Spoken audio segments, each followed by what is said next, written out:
Rain hammered against the windshield like 1,000 small fists, blurring the world into smudged streaks of gray. Jane leaned forward in her seat, squinting through the downpour as her wipers fought a losing battle. The road was deserted this late at night, just the occasional flicker of a street lamp and the steady glow of her headlights slicing through the storm. She exhaled slowly, her nerves already frayed from a long shift. Yet beneath her fatigue, another feeling stirred, a prickling sensation that someone, unseen and silent, was watching her from the darkness beyond the trees. She shook her head. Just exhaustion, she told herself, just the rain playing tricks. Then, as she turned the next bend, her headlights caught a figure on the side of the road. A girl. Pale, drenched, still as stone. Her long, soaked hair clung to her face, hiding her expression. Jane's heart stumbled. Instinctively, she eased her foot off the gas and slowed. Should she stop? Should she offer help? But dread crept coldly up her spine. What if the girl was dangerous? What if this was some kind of trap? Before she could decide, the girl lifted her chin. Her eyes, hollow, empty, locked onto Jane. Jane gasped. Something inside her recoiled, goosebumps rising down her arms. She jerked her gaze back to the road and hit the gas, not daring to look back as the girl disappeared into the curtain of rain behind her. Jane barely slept that night. Each time she closed her eyes, she saw those empty eyes staring through her. She told herself it had to be her imagination or the kind of strange sight you catch in the dark when you're overtired. But the unease pressed on her chest, heavy and insistent. The next evening, that unease compelled her to take the same route home. She didn't know why, only that she had to. And when she reached the familiar stretch of road, her breath caught in her throat. The girl was there, walking alone in the pouring rain.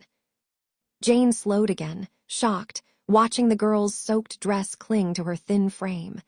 But this time the girl did not turn. She did not acknowledge Jane at all. She simply vanished, dissolving like mist into the storm. A whisper, faint and distant, curled through the air. Jane couldn't make out the words, only the voice, a soft, sorrowful murmur.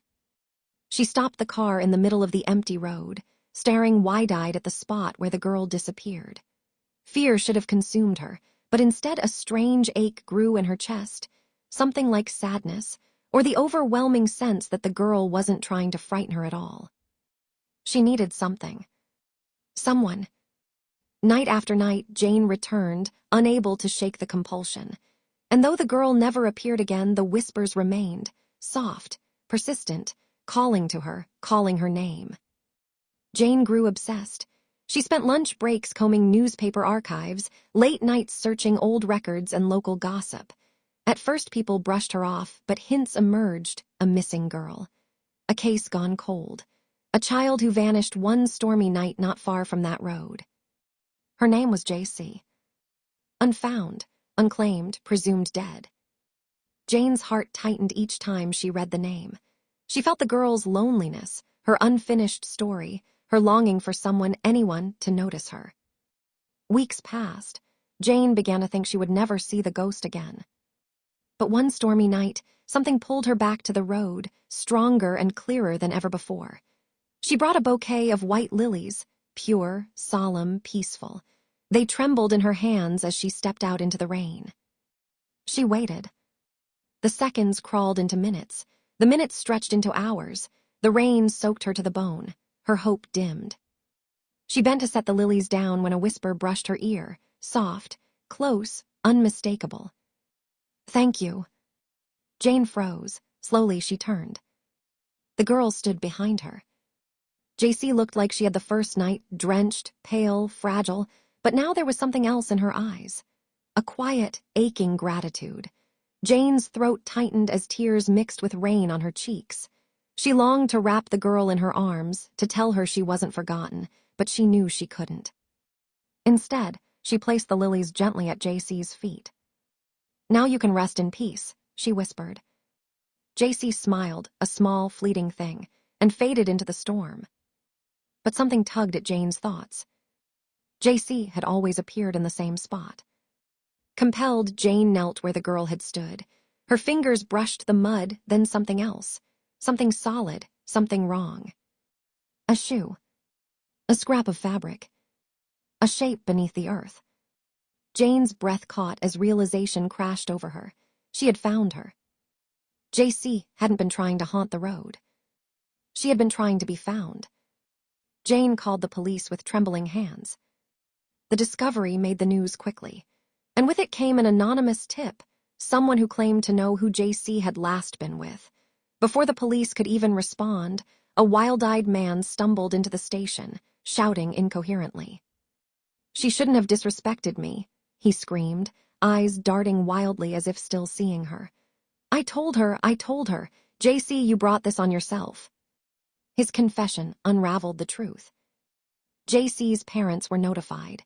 Their grief was immeasurable, but for the first time in years, there was closure.